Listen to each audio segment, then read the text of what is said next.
Police officers, boxes of evidence carried out of a property near Regent's Park, then another raid, this time in Wiltshire.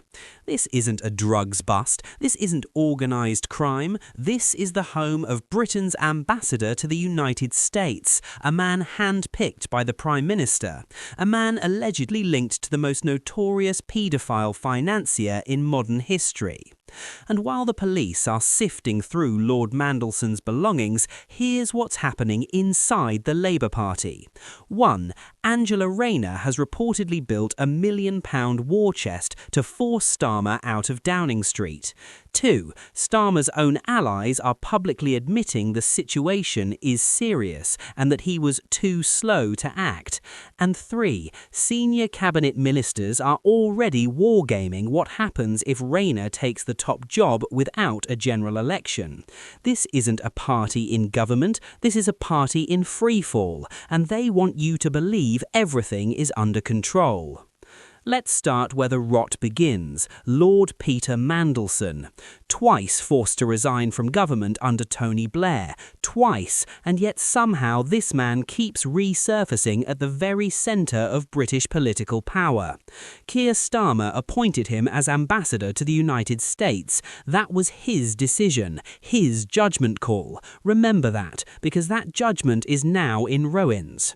The latest tranche of the Epstein Files alleges that Mandelson leaked market-sensitive information from the heart of Gordon Brown's government to Jeffrey Epstein. Let that land for a moment. Market-sensitive government information allegedly passed to a convicted paedophile and sex trafficker. Brown himself, the man whose government Mandelson served in, has come out and called the situation serious. He's backed Starmer as a man of integrity who was betrayed by Mandelson. But listen carefully to Brown's other words. He said Starmer had been, and I quote from the BBC interview, too slow to do the right things. Too slow from a former Labour Prime Minister. That is not support. That is a carefully worded knife between the ribs. And now, police have executed searches on 2 of Mandelson's properties. They are investigating alleged misconduct in a public office. This is not speculation. This is not a social media rumour. This is an active criminal investigation into a man Keir Starmer elevated to one of the most prestigious diplomatic posts in the world. The question is no longer whether Mandelson is a liability. The question is whether Starmer's premiership can survive the fallout of appointing him. But it gets worse, because while Starmer is firefighting the Mandelson catastrophe, someone on his own backbenches is sharpening the axe.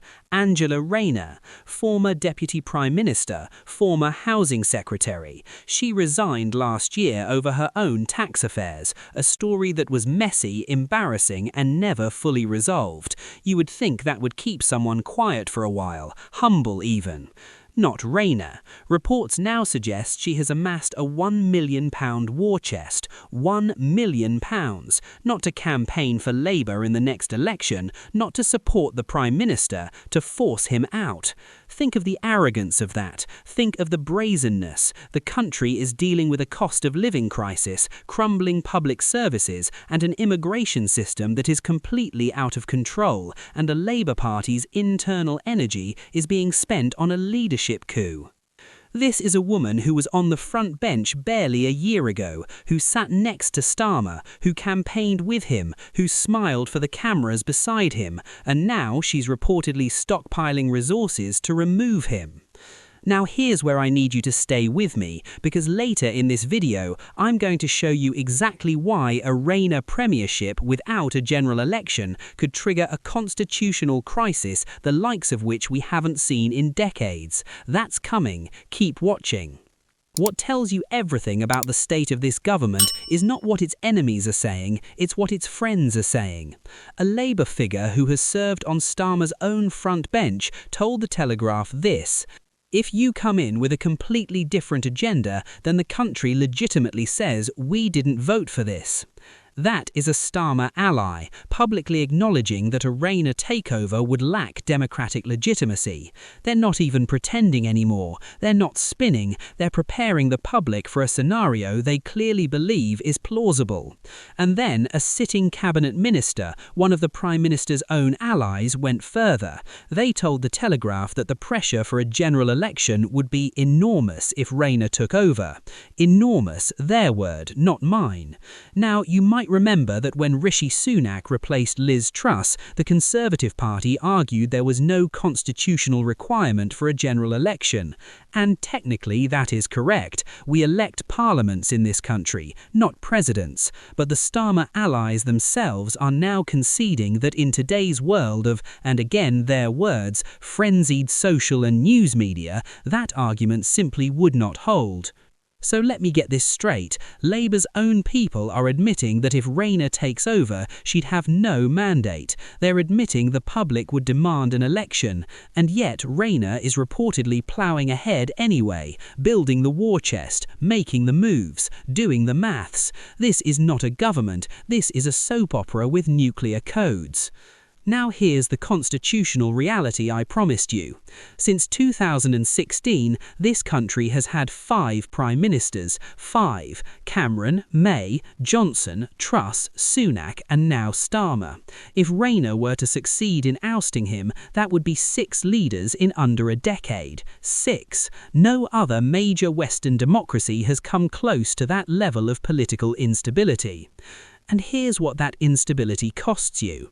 Every time there's a leadership crisis, every time Whitehall is consumed by internal warfare, the machinery of government grinds to a halt.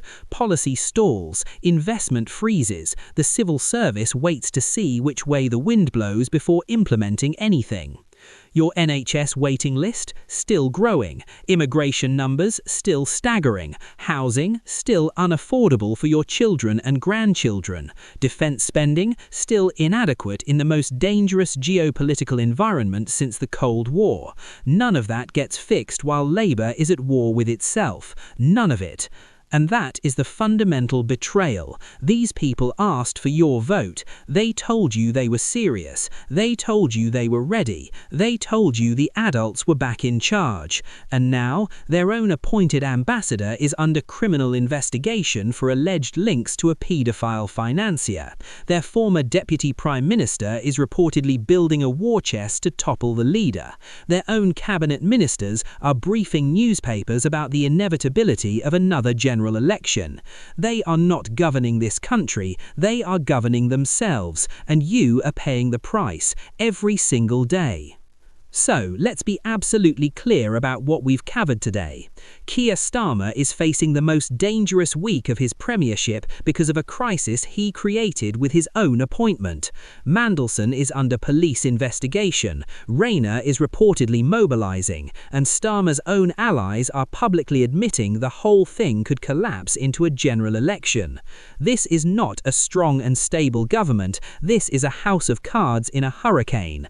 And the people who suffer are not the politicians. They'll land on their feet. They always do. Consultancies, memoirs, speaking tours. The people who suffer are you, your family, your community, the people who were promised change and got chaos.